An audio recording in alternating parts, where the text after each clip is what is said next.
There should be a chat window on the left-hand side. So if you could just introduce yourselves, let us know where you're calling off from. So we've got Paul DeAndrea from Spain. Yeah. Hello, Paul. And he's our tour operator. He runs our tours over in Europe.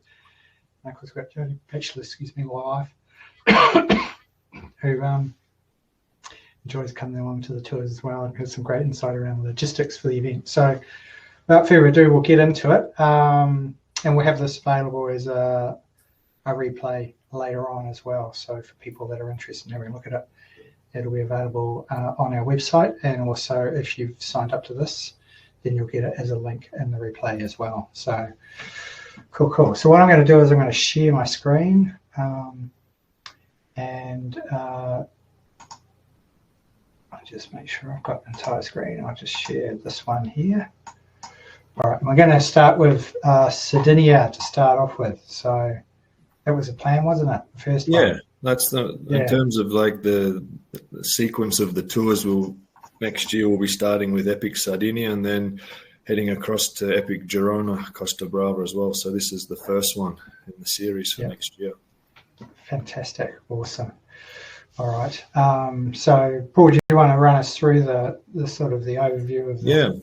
I guess today the idea of the webinar today is to not go, I guess, fully into the nits and gritties about every climb and every kilometer and that. It's more a very general, some photos, the concepts, the reasons why we've selected these places. So this is what we'll get into today, and then in a future webinar we can delve into a bit more. But the idea with Epic Sardinia is we've been going to Sardinia since 2017. The Giro d'Italia had its 100th race anniversary, and surprise, surprise, it showcased Sardinia for the first 3 stages. So it doesn't, because of the logistics, it doesn't get to the Giro very often, but they made such a effort to put it into the 100th anniversary because they know the quality of the road cycling and the scenery, the landscape. So this is why we took a group there the first time back in 2017. We've been going back there ever since for our own cycling holidays.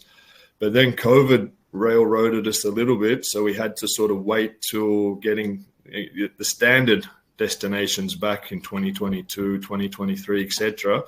And it was only this year that we took 2 groups to Sardinia, and now we're back in. And the feedback that we got was just exceptional location. Often what happens is we get hit up with a dozen requests every year to take people to Mallorca, which has got a name, a Spanish cycling hub, but we stay well clear. It's just too busy. Mallorca, if you're going from May onwards to October, tourist buses, general tourism, it's just saturated. So what Sardinia has is a Mallorca hub, but with a totally quieter traffic, just as good scenery, and a really great mixed terrain. So if you go cycling down the east coast, you got a bit more of the steeper, longer Giro type climbs, and then you cross through the inland middle, and up on the west coast, you got more like rolling coastal roads as well. So it's such a epic destination that we will never actually take a guided tour ourselves to Mallorca unless somebody asked for February or November, totally way out of season. But Sardinia, we're always hitting there. So basically, we start the first up in the northeast corner in Olbia. Before we get into it, just can you give us a bit of a brief understanding how we would get to this island? So basically, from a logistic point of view. Yeah, all of our guides are over in Spain. So we basically fly in from destinations with direct flights from Madrid and Barcelona. There's plenty of daily connections from there. Last year, the majority of our clients were already holidaying, so they were in Milan or places northern Italy. So they took direct flights from Milan, Malpensa to Olbia. And they also had flights from Venice, Marco Polo, direct to Olbia, which is the start point of the Sardinia tour. And then we finish over on the northwest point, which is Alghero, and that also has an airport 15 minutes drive from the city. And from Alghero, they can also do the sort of low-cost Ryanair, EasyJet type situations back again to Milan, Malpensa, to Venice, or like our guides, we always head back to Barcelona or Madrid. So it worked really seamlessly last year, and it's no problem. Yeah, so fantastic. So we just fly into... everybody will have their, I guess, pre or post-tour planning that they'd like to do as well. For people who are going to do the Girona trip straight after, it'll be just a simple 2-hour flight from Alghero into Barcelona to start Girona. So that's another reason why deciding to finish there. It's such an easy connection. Yeah, cool. All right, fantastic. So you see up there in the northeast corner in the map, Olbia, basically stage 1 and 2 of the Giro went from Olbia all the way down to Arbatax, to Toli on the east coast there. They then did stage 3 down to further south Cagliari because they then needed to move the race off the island, and there's a big airport down in the far south. But what we do, based on the best cycling, when we get to that central eastern point of the island, Arbatax, we head inland to find a couple of the really nice mountain areas before being able to then cross down to Cabras on the west coast. Now, the reason for going down to Cabras on the west coast there is it's like not just amazing crystalline beaches that we can ride into and finish rides at, but there's also lots of history. There's archaeological sites, Taros, where the 8th century BC, there was history, civilization there. There's boat trips that we can do where we actually take the group out for one evening and have dinner on a boat in the bay with these archaeological sites in the background. We ride up then through north towards Bossa. Anyone who's been to Victoria in Australia, which might not be everyone, but there's the Great Ocean Road. The road between Bossa and Alghero is like 45 kilometers of the Great Ocean Road. It's just the most magical scenery as you're riding along, and it's riding up and it's dropping down and winding. It's just sensational. And then Alghero is one of the slightly bigger cities, got a real Spanish Catalan feel. So again, every region in this small island is changing based on the history and the cultural influences. And Alghero still has an actual Catalan dialect as a local language. So it's just, when you go there, you almost feel like now you're in Spain again. And then all this Capo-Cacchia, Cape, Argentiera are all sort of UNESCO. So it's then having another twist to the tour where Argentiera was UNESCO because of its mining, for silver mining, which gave wealth to the island. And so it's such an amazing tour. We love it. And we've taken tours before to Sicily and places like that, but we've always felt under pressure with the traffic. One area is beautiful, then the next area is dirty, whereas Sardinia is just pristine. The people are really calm, really relaxed. They love outdoor adventure. So it's really a perfect spot for a cycling holiday as a general concept. Fantastic. Awesome. We've got some photos. Yeah, I'll go through so you sent through some photos. And they're in no set order. They'll just be whatever they come up. Yep. I'll just talk around them quickly. Let's get into these. So this is like one of the UNESCO towns right on the coast. It's Argentiera, which is the silver mining. So basically what you do here on this day, we do like an amazing 90K ride, combining out to a cape with amazing views, come back inland, do some sort of 2 or 3 5K climbs, and then descend down into here. And this is the finish of the ride. So we all just dive straight into the ocean this day. And then just a few hundred meters back, lovely restaurant to have a great lunch, and then a 30-minute van ride back to Alghero. So this is actually the final day, just the way it's come up here. Got museums to go down underground to see the old mine workings if people are interested in that. Obviously, we're not sure yet if we have non-cyclists on the tour or not, but last year, this is a perfect spot where we took a few non-cyclists to also see some of that mining history. But yeah, beautiful spot. Let's run through. Get through the maps. Yep. This is down on the central east coast. So we're near Arbatax, This will be around the day 3 riding. So you've got the just quiet roads up. It's just where it says Passo di Genna Silana. We're just west of there.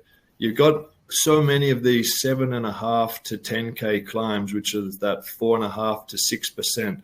So you're getting really good constant climbs, but you're not actually ever getting anything that's too steep.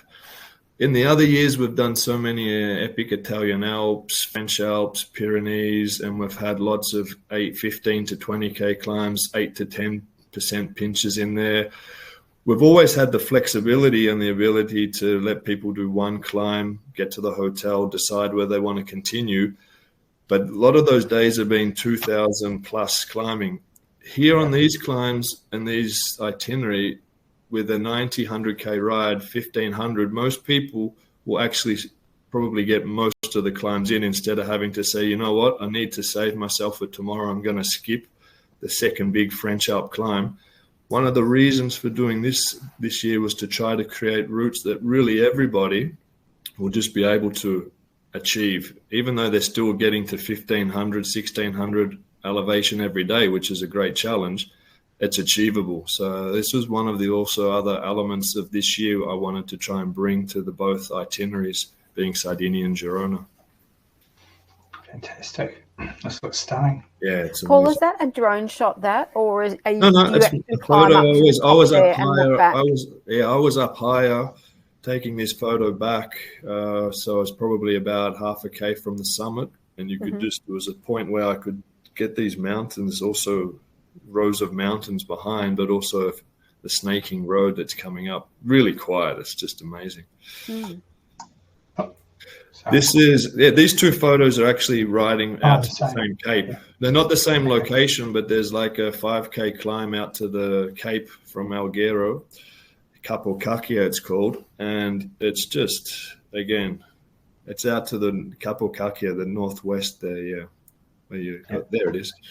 So Alghero in the background, it's like turquoise color water, beach, cycling, it's got it all. Really nice place. That's the furthest point they can ride out to there. So the guys loved it last year. Or this year, sorry. Feels like last year. Feels like last year. I know, we've just we came back from Effort Tours from this year. It feels like last year. Yeah. But it was this year. The time goes so quickly. So crazy. And again, this is now the actual city of Alghero. It's like, you're over in other places, but here you got that real Spanish coastal type township feel. There's amazing ramparts and fortifications, and a lot of the times the great restaurants, especially at that early mid-time of June, is still sort of 25, 30 degree weather. You're out dining on the ramparts in restaurants where the tables come out into the open, and you've got that Cape Cacchia view in the background. It all blends for some nice evenings out dining as well. So is the food Spanish or Italian? No. You're still predominantly Italian style cuisine. Yeah, which is fantastic. We just found Italy so easy, didn't we, Jody? Yeah, love Italy. Yeah, love Italian food. Yeah, easy. Not complicated. No, and it's not Spanish hours, as you've known when you've come to do La Vuelta tours and stuff like that. Even when you push the restaurants as hard as you can, 8 o'clock's an early dinner. That's early. Here, you're getting into restaurants by 6:37, and it's all it flows a lot, so you can get to bed and get a good rest. Do it all again the next day. Riding as well, yeah. This is climbing up the Passo di Genna Silana, which is around the day 2 riding. It takes us from Biti up in the northeast down to Arbatax. So this is like basically a straight out Giro stage 2, 2017 100th anniversary route.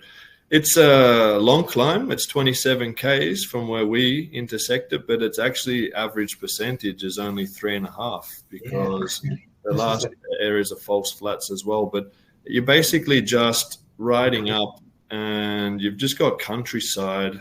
It's major arterial road, right? But there's just no traffic because most people will go to Olbia and then head across to Alghero and then go down to Cagliari following the west coast. So even though it's a major arterial road down from Biti to Arbatax on the east coast, it's like pristine asphalt, and it's like at June, you're not in July. That's another reason why we're there in June, because as of really 1st of July, Italians go on school holidays, and they do love Sardinia. So it's a place where you'll see the local Italians. They bring their camper vans over and they'll spend a month. So in this road, yes, in July, it can be busier, but in June, the holiday's still for us. It's still for cyclists. Yeah, cool. Again, just views off the side of the road as you're riding through the inland. So obviously what I wanted to show in this photo is we do have the east and west coast where we're going to get just jaw-dropping coastal views the whole time. But as we ride for 2 or 3 of the days through the central, the route obviously very generalized, but from Biti to Nuoro in the center, we do touch inland areas, and then coming back from Arbatax to Cabras, we also ride inland. So there are 2 or 3 good inland road days, and you get these beautiful river systems through the center that run off the inland mountains. And yeah, it's really complete scenic type tour for mine. Oh yeah. Some of the hotels, all of the hotels we stay at have also pools.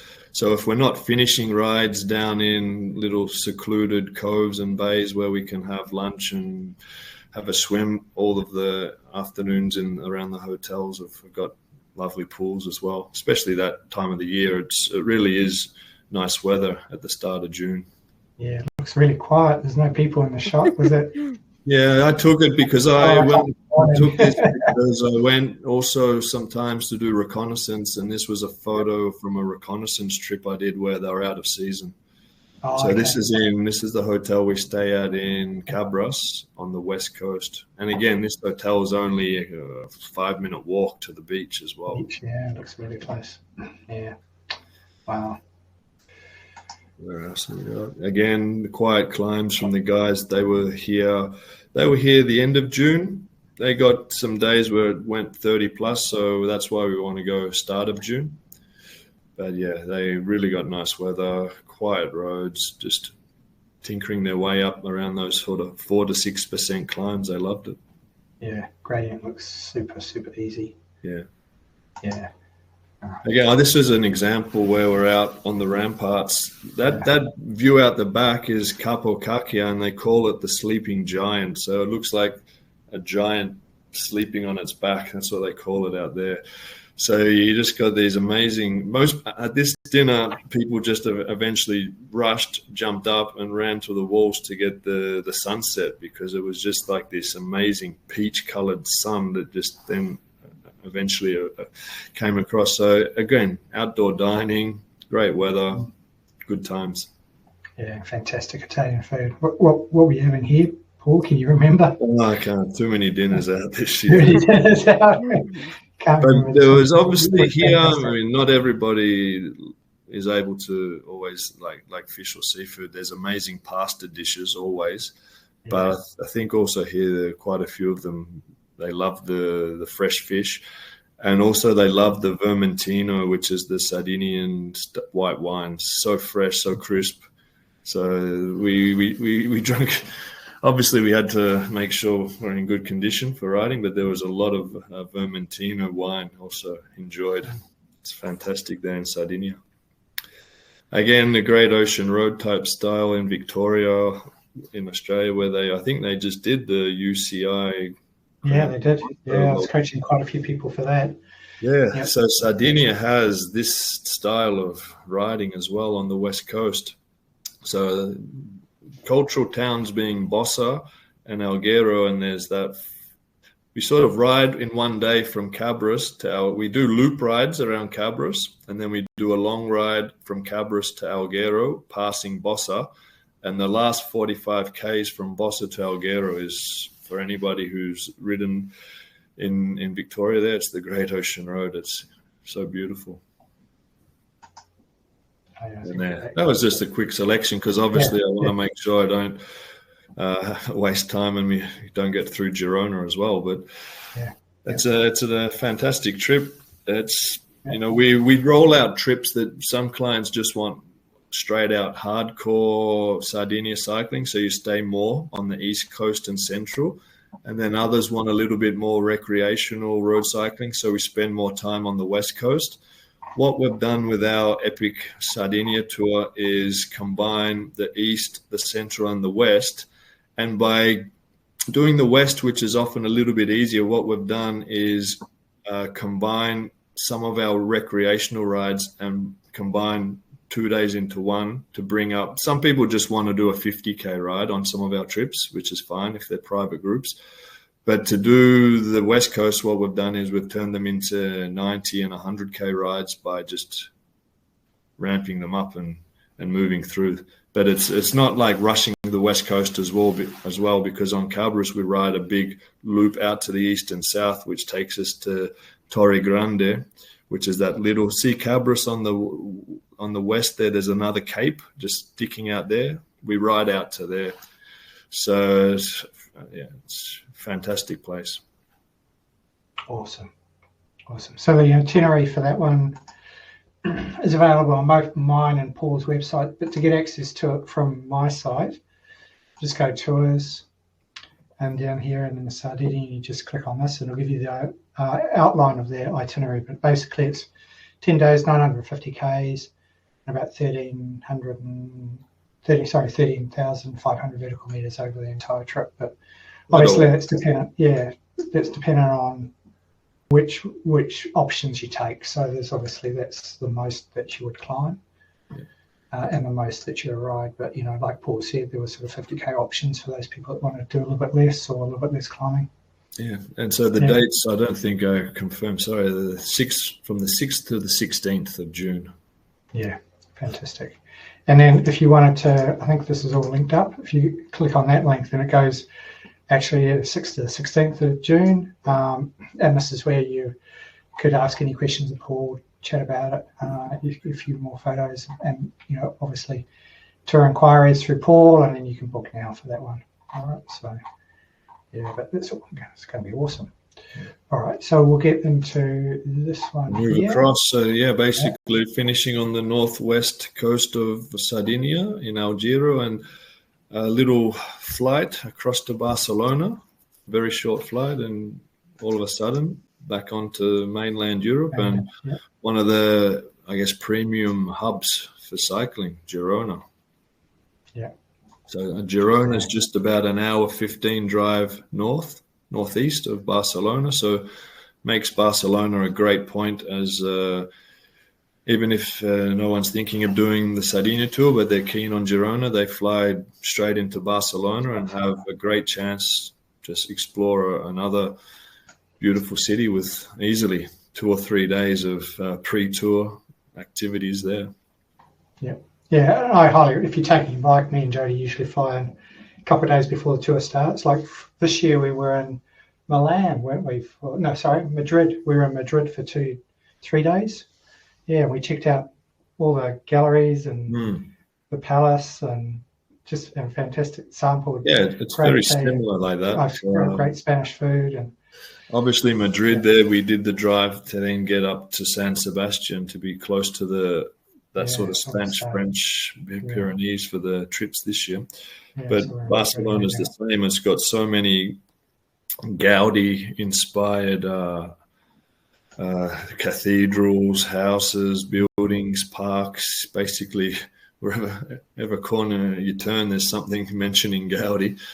But then at the same time, it's just got, you know, lovely promenades and plazas, and it's got Montjuic, where the 92 Olympics were there, and so people can wander up through there, chairlifts. It's just lots of things to do and just to chill out and enjoy a slower pace. Even though it's a big city, it's still got that Spanish slower pace thing going on, which allows you to still find places to relax. And the Tour de France starts there 4 or 5 days after we finish the tour. This is another just coincidence, I guess, because we set all the Sardinia and Girona dates well ahead of the tour announcement, and then the tours coming through as well. So another excuse to hang around for three of the stages are very close. There's a time trial, Then they do another stage 2 down towards Tarragona, and then come back finishing up in Barcelona, and then they depart about 20 Ks from Barcelona for stage 3. So yeah, there's good access to see the start of the tour next year as well. But before that will be all the team presentations and a whole lot of vibe and stuff like correct. That. So usually the Thursday night. So yeah, a couple of days before. Post tour, you can hang out in Barcelona and soak it all up. This is true. Yeah. Cool. So the tour. We move up to Girona. Yeah. So basically, again, back to the concepts. We've done a lot of big Italian Alps and French Alps, Pyrenees, etc.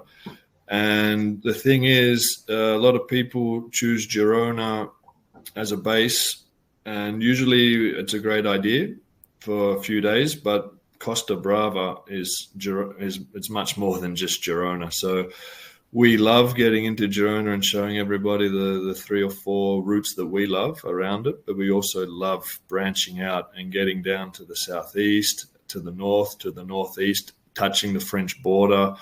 There's just so much more to Costa Brava. And when you do that, it adds this title of epic becomes relevant, because around Girona, you've got a lot of 6 to 10K climbs, 5%. You've got Els Angels, Sant Grau, also scenic, also lovely to ride. But up in the north, you've got Mar de Diu del Mont, Sant Pere de Rhodes, Col de Banyuls, Col de Bracons. They're a bit more epic. So that's why we'll start off in Girona and do some really great warm-up and excellent rides still. But we'll also take you to explore and see parts of Girona and Costa Brava that many who go in to ride for 3 or 4 days just either don't know about, or they just unfortunately miss them. So we start in Barcelona and we do an hour drive north. You see on the map, there's a little town there called St. Hilary Sacam.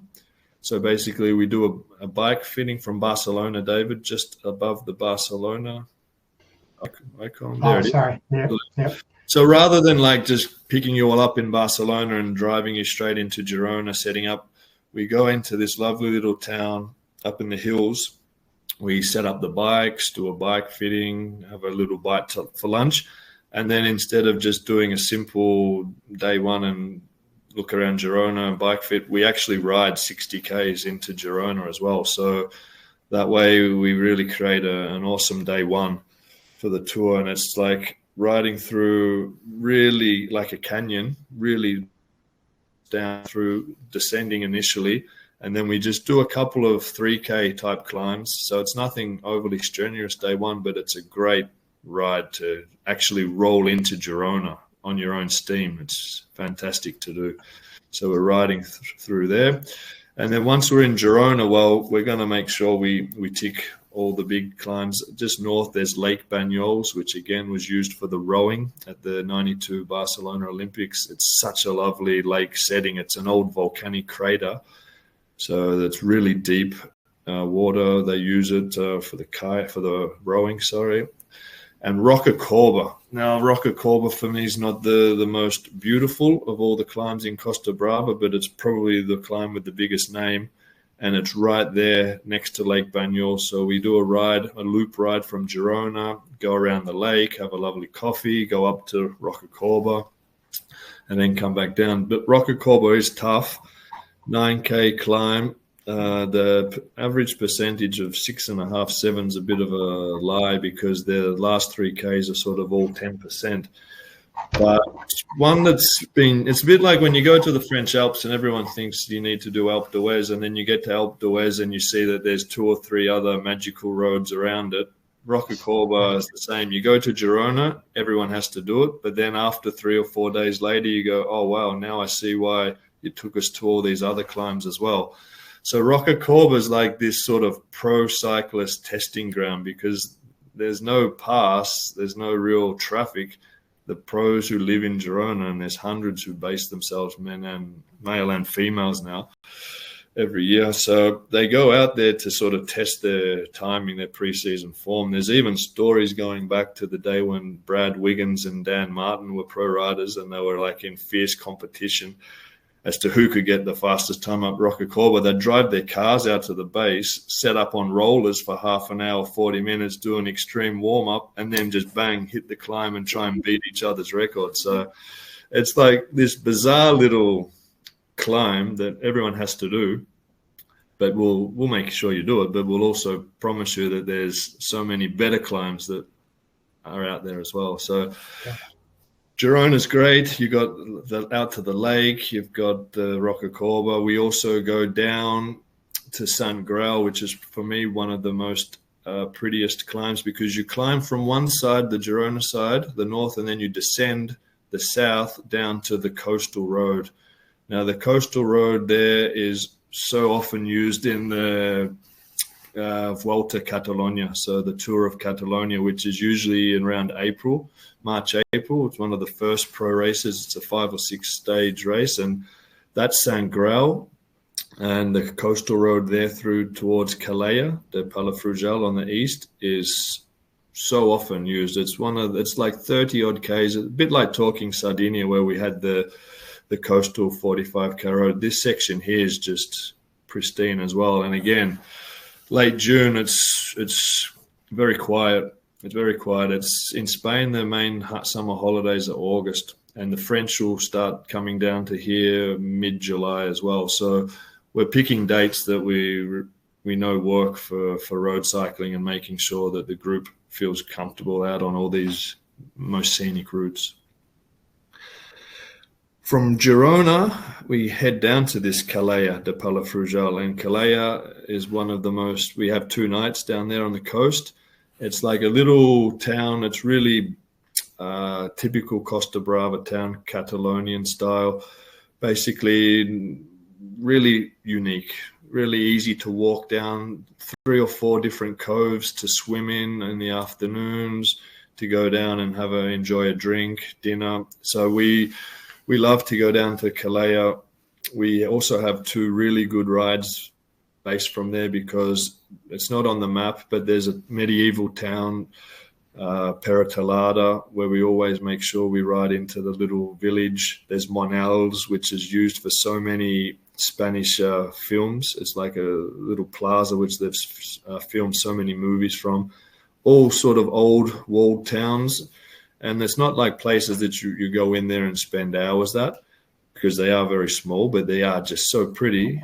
And to be able to ride through mid-ride and pull in for a coffee and a photo, it really adds to the tour as well. So go down to Calella for that lovely beach, authentic town, but still great rides that are touching medieval towns, and also Els Angels. So Els Angels is one of it sounds like Hell's Angels, the motorbike club, but it's up at the monastery up at the top. So they actually say it's where Dali got, Salvador Dali, the famous impressionist painter, got married. And it's awesome views down there. You can actually see Girona from the top there, of like where we've been previously. So we do, from one side it's an 11K climb, and the other side it's 6K. So you can probably guess the 6K side steeper. So it's often 8% all the way. But so many times, again, we'll cross pro riders there for sure, because I've been riding up there and they're actually doing live lactate testing, where the riders are coming up, a lot of the Education First boys, and the team doctor's there at like 2Ks to the summit, and he actually, in a matter of seconds, takes a sample, injects it, takes a blood sample, and races off, and they keep riding. It's like you're in a sports lab as you're climbing up there. It's an amazing area. And so we've also we'll be able to do some lactate samples if anybody wants them. Yeah. We also had like different American clients who were amazed that they were there, and they've seen the female US champion and they've chatted to her. You just, in Girona and this area, we'll spot people for sure. Cool. After Calella, and another great feature of this is, while we have been doing cycling with days, 100K days with that 1,000 to 1,500 of climbing, we do also have a transition day from Calella to Roses. And Roses, you'll see another town with a little person swimming in the ocean there. That's another base. We moved to another coastal town. but it's a transition day where we're riding through really agricultural fields. Before that, we ride up to an amazing lighthouse, through the countryside, winding roads. People sort of look at us sometimes and say, oh, how did you get us to Roses without touching all these main busy arterial roads? And it's because we probably do 8 tours a year in Girona. We do a number of self-guided, partially guided and guided tours, and we've just come to learn all the great ways of getting around this region. So once you get to Roses, another coastal town, but a bit more options for, I know, some shopping, a bit more touristy, a bit more Spanish-Frenchy feel. But the cycling is amazing because it's not on the map, but from Roses you go out to Cap de Cruz, which is the most eastern point on the Iberian Peninsula. And so basically from Roses we do a 6K climb. We descend down to a famous fishing village called Cadaqués, which was where Dali called home. And then there's a 10K ride with a barrier where only cyclists, or locals who have a pass, who work out at the lighthouse or the restaurant there, can drive their vehicles. But over that 10 kilometers, you might come across a couple of cars. So you're riding out on a national park, views of the ocean sometimes on both sides, dipping down Serpentine Road and then up to the lighthouse and out to the most eastern point of Spain and Portugal. So that's one of the reasons why heading out to Roses. And another one is that mountain there that says Saint Pere de Rhodes. Again, from where we climb it, it's an 8K climb with 8% average. So again, it's a challenge, but it's not too long. So you sort of get through the first really tough, bit like Alpe d'Huez, where you got first K or 2Ks at 10%. Some Pere de Rhodes, once you get above the eye line of the sort of housing where the people live there, it sort of starts to flatten out and do lots of switchbacks. So later in the photos, I'd be surprised if I didn't have a photo of the climb of Saint Pere de Rhodes. And again, it's a lovely loop that takes you out over the Saint Pere, up past the monastery, and then loop back down, and you get back to Roses on all totally different roads. From Roses, we go across to Figueres, which is in another township there. There it is. David spotted it. Well done. And Figueres is where, again, Dali's got a huge theme for us. And they've got the Dali Museum in Figueres, which he donated to the city. It's an amazing place. Really, sometimes you go in, you don't understand all of his art. You don't know what he was thinking at different times of his life, but it's well worth going into Figueres. And by basing ourselves there, we start to hit a couple of the epic type climbs. We ride all the way out to Col de Banyuls, which is on the French-Spanish border. Again, getting the views down at the border there to France is quite amazing. We also, though, have Mar de Dieu del Mont. So, David, if you go to the west, right from where you got the cursor west, you'll see Santuari de Mar de Dieu del Mont. This is the highest point in this region of Costa Brava. It's still only just over 1,000 meters. And then going back to Sardinia, it's the same. The highest point that we ever get on the trip is still at just over 1,000 meters. So talking about both tours on that aspect is we're starting from coastline and getting to 1,000. So the climbing's still there, but we're just starting from the coast rather than in the French Alps or Pyrenees where you're starting in valleys that are already at 1,000 meters. So this advantage for trips in June is that, as you guys will know doing the other epics, often you get to the top of a huge climb in the French Alps and the cold starting to hit you. You need to get layers on. Here, we're riding at the base in 25, 30 degrees. Being 1,000 meters, it might still be low 20s. And so you're descending, still lovely 10, 15K descents. Usually, I mean, everybody feels the temperature is different, but usually in these trips, I just don't change clothing. You just ride up, you hang out, you have a drink, you restock, get the riders all up together, and then regroup and descend. It's having the epic nature and the great climbs, but not having the 2,000 meter plus ascents is another. It changes. It's a different style of trip for that aspect as well. But Mar du Mont does challenge most of the clients on all the tours we do, and it's good to have a really solid challenge like that in there. It's an 18K climb, but the last 7 climbs are constantly sort of 8%. But it takes you up, like I said, over 1,000 meters, and it more or less gives you a 360-degree viewing platform. And you can see the French Pyrenees to the north. To the south, you can see the transmission lines of Rocacorba, where you've been to like a week earlier. You can see out to Roses on the coast, where you've just come from a couple of days before. You can see Lake Bagnols, because it is that big tectonic depression. And you can then see out to the east the sort of Garrocha volcanic landscapes. There's none of the volcanoes, they've obviously been extinct for tens of thousands of years. And you can't see any of the cones as such, but there's the lush vegetation and the rolling. So it's such a great challenge to get up there. The La Vuelta, the Tour of Catalonia, etc., will never get a race up there because it is still sort of too narrow, too tight for them.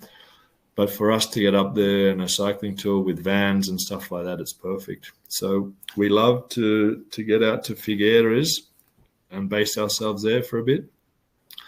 And then from Figueres, the final night's out in La Val d'en Bas. It's only a one night at the finish, but it's basically, they do a Gran Fondo in Catalonia every year in May. And I sort of stumbled across this. We've been doing tours in Costa Brava since 2022. But in early 2024, we were looking after a group, and we went out this way, and I just stumbled across a GPX of this Gran Fondo ride, and I said, well, I'll go and check it out. And it was probably, in terms of a loop ride, when you do loop rides in the Dolomites and you do Sala Ronda and different spots like that, this was like a version of the Catalonia's loop ride where after going to Girona, the East Coast, I had no idea about this, and I stumbled across it. And so it's an epic loop that we have to incorporate into this tour, because it's such a great way to finish a tour. And you got Col de Bracons and the Col de Condru, and Col de Condru takes you out to like a monastery with a viewing platform, and you even get to see back to day one, to St. Hilary. So all the Costa Brava tour, the way we design it and the way we do it, we sort of keep finding little pockets that are close to other pockets that you've been to, but you haven't actually touched them yet. And sort of all this comes together, and you sort of go, wow, I've really explored Costa Brava from the full angle. So, yeah. So, yeah, that's the concept of the tour. And I don't know, obviously there's photos and stuff there now. This is the last ride, the sort of loop ride. So, again, there's nothing that's overly, but it is probably the most challenging ride on the trip. Saved it for last. But there are still those moments where you can see transition zones where you're getting flat 20, 25 kilometers between the climbs, where you can actually, it's not like this jagged Alps profile where you're doing 20K climb, 20K descent, 20K climb, 20K descent. Costa Brava and Sardinia give you some reprieves in there to allow you to just ride and enjoy and get yourself ready for the next climb, which is a nice feature. It must be around here somewhere, is it? A little bit further to the west. Oh, that's very good. Anyway, it doesn't matter. Yeah, it's fine. Just down there. Yeah, it's Girona there, and just northwest of Girona. But like I said, Costa Brava is not a massive area in the scheme of things, but there's some great spots to just disappear into. Yeah. Fantastic, awesome. All right, so I've got some photos that Paul's sent through to me. I've got a couple of files, but I think. These look good. Yeah, and then we've got this one here, Girona. I think the same. Doubled up. Yeah, same. Yeah. When we go to the Costa Brava, there might be a few more. Yeah. Yeah. All right. Let's see what we've got. I'll talk around them as they open up. Yeah. This is just a photo. I was I jumped off my bike to take a photo there. It's called Cap de Cruz. It's the 10K National Park area, really rugged, rocky with coastline. You can't see it there, but no vehicles. So they're just out there enjoying the landscapes of the national park. This is, go back. This is about half a K from the lighthouse on that national park. So you just got this big dipping road that goes around the final corner, and then you go up to the lighthouse. Yeah, climbing up to the lighthouse, one of the guides. Again, it's the same concept. What else have we got? Beautiful views. You're sort of following a ridge, so you can see the coast in front of you, and the coast is also out to the left-hand side and the right-hand side, and no traffic and fine. It's not like asphalt to do a pro race on, but it's still done good. Yeah, done good. Yeah. This is going on the Mar de Mont, the 18-kilometer, I guess, monster Costa Brava climb. And this was actually on the way back down. So when you're about 4 Ks from the summit, you just got these limestone cliffs around you as well that you just sort of, cruise your way around. Very nice cycling. Again, the plateau of the Costa Brava below, but this sort of Mont Ventoux that sticks out. Mar de Mont, it sort of just sticks out in the above the plateau of the Costa Brava. They call this part the Alt Importer, which is the high importer area of Costa Brava. So it is quite agricultural, and there's some quite nice general cycling down there, but you've got a couple of great challenges there sticking up as well. It's like the pre-Pyrenees. You're not actually in the Pyrenees as such, but you're starting to get the mountains coming through. Yeah, just helping one of the riders with one of the guides ringing up into the last kilometre there of Mar de Mont. It is a good challenge. It's about 8% there. Again, like we said, we do some transition stages there where you've just got lovely agricultural terrain either side. That's our Costa Brava typical jersey. So what you'll see in one of the other photos in Figueres with the Dali Museum, it's got the most amazing facade. And I won't give it all away for what the facade is, but we've designed our Costa Brava jersey around the Dali Museum facade, and people just love putting it on. It's like, and you get to Costa Brava and you see other people looking at it going, "Oh, where's that? Oh, we're on the tour." So it's limited edition. Cool. Again, lovely, enjoying the sort of agricultural areas. Between Girona and the south coast. So before we do like 25-30 Ks from Girona, warm up. And then we do the 7K climb over Sant Grau and then descend down to the coast. So this day has got medieval Girona, agricultural areas, a great climb, a wicked descent down to the coast, and then 25 Ks along winding descent all the way hotel to hotel. The Girona tour as such, you can ride it. So in Sardinia also, you only probably need to have 1 or 2 transfers of half an hour. But you can actually, the rest of the time, you're on the bikes, which is another huge plus for clients. Monel's, one of the medieval towns where you ride in through the little archway tunnels, archway tunnels, and you get into these 12th century medieval towns that are still thriving and are still beautifully upkeep. There's just a level of care taken over these villages, and they actually love cyclists because cycling is just such a embedded thing in that region now over the last 20-30 years that it's great to just roll into these cafes, and even if it's just having a baguette, something quick and easy, and getting back out on the bike, it's really worthwhile to do. One of my favorite places, Calais. So we do our first few nights in Girona, and then the next 2 nights we're down here, just really small, lovely coastal coves.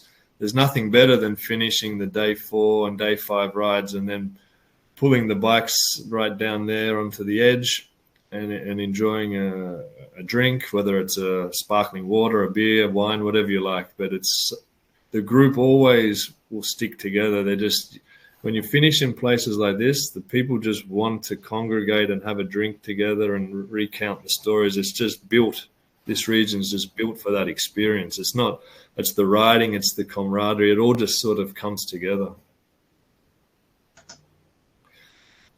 The heart of Girona, this is the Puente Pedra, which means the stone bridge. Girona is actually quite bizarre. You've got the river through the town, dividing both sides, and there's like 6 or so pedestrian walking bridge. This is the oldest stone bridge, and usually, we get through the stone bridge for our rides earlier, but because we don't ride pro hours. But if you ride pro hours 10:30 sometimes onwards, you'll always see 1 or 2 of the jerseys of riders waiting there, picking up 1 or 2 other, or 3 or 4 others, and they all sort of use this base as a point for heading out to do their also daily training rides.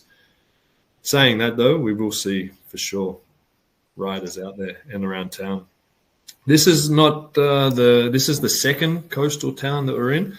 And the reason why we like Roses as well is because literally 2 minutes walk from our hotel is La Citadella, which is an ancient Greek. So if you've been to, I guess, Naples, in Italy, in Pompeii, you've got ruins of Pompeii. Well, in Roses, you've got Citadella, which is like an ancient Greek fortress as well. So you've got the fortress, and then literally 100 meters from the hotel, this is the beach that you see. It's different to Calais. It's more of a bay, so very calm, very flat water.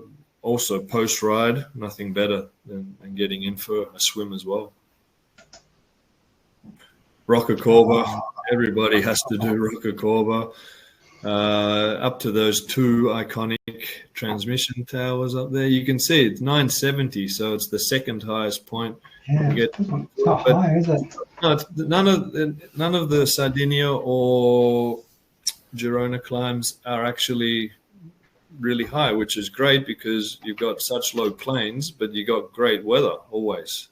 At the tops, you're never feeling like you're going to die from hypothermia or frostbite. It's like so relaxing up there. Yeah. What else have we got? Any more? I can't remember what I sent. This is coming off Col de Banyuls. So whether you can see, there must be like a trail of 6 riders or so in front of the photo. They're about 200 to 300 meters off the summit of Col de Banyuls. So I was just capturing them descending.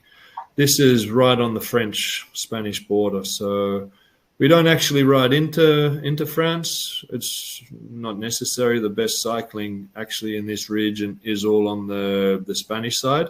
But by riding up to Col de Banyuls, at least, we get the postcard, the great view across to France. Where were we there? I think that must be Mar de Doudemont. We had a good group. This one I can't really picture, but it must be so I think it's Mar de Doudemont, but it's not the summit. I think we decided with the group to come down 2 Ks where there was a big gravel pull-in, and we took a photo there. So, yeah. This is, again, just that transition type riding. It's such a mix, Costa Brava. Yeah. It's such a tight area. You've got what you feel like you're lost in mountains. And then all of a sudden you're in agricultural areas where you don't know where are the people. And yet it's quite a built up area. And then you've got those areas where we finish on beautiful beaches. So it's just always changing, always mixing. In any ride, you could go through 3 or 4 environments or scenic type views in a day, which always keeps things so interesting when you're out on the bike. And the good old Dali Museum in Figueres, like I said, you can go off and do a bit of your own examination of what the Dali's are all about and museum and that, but we won't say too much here. We'll give you some insight on the tour, but we love the facade. And so so iconic, and there is a reason behind those little things that are stuck on the wall, but I won't tell you what they are. But our jersey, rock climbing, isn't it? It looks like Charlie wasn't a rock climber, but maybe he should have been. And again, that's the view from the Col de Banyuls. So you're on the Spanish-French border there. Besalú. One of the nice. I forgot to mention Besalú with all the medieval towns. I was talking about the medieval towns down near the south coast, being Monels and Peratolada, but Besalú is a real gem. So this is we do the ride from Figueres. We go up the 18K Mar de Douaumont, and then we actually descend. And we finish, usually after the descent, it's about an hour before extra riding, and we're in Besalú, which has got this amazing medieval bridge and little township. So we finish one of the rides there. And, okay, I mentioned little transfers. This is one of the days where we then do a 20-minute van transfer. But by finishing the ride there, it just allows people, while the guides are sort of packing up the bikes, loading the van, people can wander over across the bridge, take their photos, grab a coffee. We're never in any rush to finish that ride. Let people soak up these beautiful places while the guides are finishing up some work as well. And then just a 20-minute van back to the hotel. But well worth finishing and exploring Besalú. Yeah, looks stunning, doesn't it? Yeah. Reminds me of that place we went to, Jody, when we were in Madrid, and we went out for that day trip. Did you go to Segovia, perhaps? Yeah, Segovia. Yeah. It's really all those medieval towns. They have a special feel, and you can go there as a tourist, and yes, you'd love them. Yeah. But when you roll into them on your bike, and you've been out there doing some effort for 4 or 5 hours, obviously all at a tour pace. We're not there to race. But then you roll in and you actually finish at these spots, and you've still got time to actually go and see them. It adds an extra dimension for sure. Yeah. Did you skip one, or did it go straight to that? I can't. This is up at the Lighthouse San Sebastian. Oh, sorry, it was my mistake. Yeah. This is up at the Lighthouse San Sebastian. So not the first township, La Franque, but the second cove behind that is where we stay in Calella. So basically 5K warm-up, and we get you on a couple K climb. Yes, it is probably 10% for 2Ks. But when you get up to the Lighthouse San Sebastian, it gives you such a great overview of where we're staying. And again, these places, on the Costa Brava, there is in July, August, there can be areas that are mass tourism, yes. But these towns, La Franque, Calella, are so small and pokey that they actually can't get that many people actually really in there to stay. And being in June as well, just added bonus. But they're really great fishing type villages, coastal fishing villages, really beautiful. This is finally we do. I didn't forget to put some Sant Pere de Rhodes climb photos in here. There we go. The old monastery is nestled into the rock. It almost is camouflaged there, and it's like a while as you're riding up into the last K and a half. Then it actually you can sort of with your eyes identify that there actually is a monastery up in there. But yeah, this is the 8K climb from the coastal village from Port La Selva up to the Sant Pere de Rhodes monastery. So the road just sort of goes down there below it. Yeah, it's the first 3 or 4K climb is 8 to 10s, and then the last 4 are sort of 5 to 6s, with the last K that more or less is a false flat. So you get the work done early, and then you get to enjoy all these views as you're getting to the top. Yeah, this is the one. So that's halfway up the climb. The monastery is at the top of this climb, and usually we do a great little picnic lunch down at the bottom in Port de la Selva, because you've already done a 6K climb. You've already ridden out to the most eastern point in Spain, Cap de Cruz. Then you've done a 5K climb back up, and then you've done a 6K descent down to here. So it's usually the perfect spot to sit on the edge of the water there, enjoy a picnic lunch, and then get this final effort up to San Pedro roads. Yep. What have we got there? That's a few more of these roads. The views take your mind. That view back there is actually almost touching the French border. That you're still in Spain, but you can nearly that top there out to the front there is almost on the border with France. Right. Wow. Yeah. Again, you can see that monastery from a different angle there. It actually doesn't look like it is so far nestled into the mountains. It actually is separate. This depends where you see it from. With the little township you ride up from in the background on the left there, the photo, Port de la Selva. And then Cadaqués is also famous. We usually treat that as a coffee stop because it's you've ridden out to the Cape, you'd get all that done, you come back, have a coffee because you've still got a couple of 5K type climbs to get out of Cadaqués. And then great spot just to explore. We can get busy in peak season, but yeah, like I said, we go there away from peak season. Again, epic San Pedro roads. This is around the day 6 sort of riding terrain that you're in. I was yelling out to, I think I was one of our Canadian clients, Pierre. I was yelling out to him, and he even sort of turned and waved to me. So great spot up there. This is Mar de Doudemonte. Both of these are Mar de Doudemonte, the 18K climbs. People really happy. We're working hard on this section here. It is steep, but they're obviously all smiles once you get there. It's amazing. Oh, look at this. This is another hamlet. So we'll head up.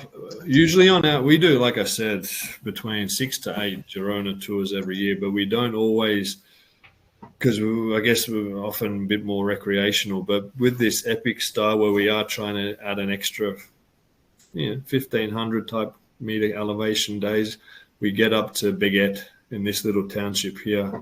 These tiny little hamlets in the mountains.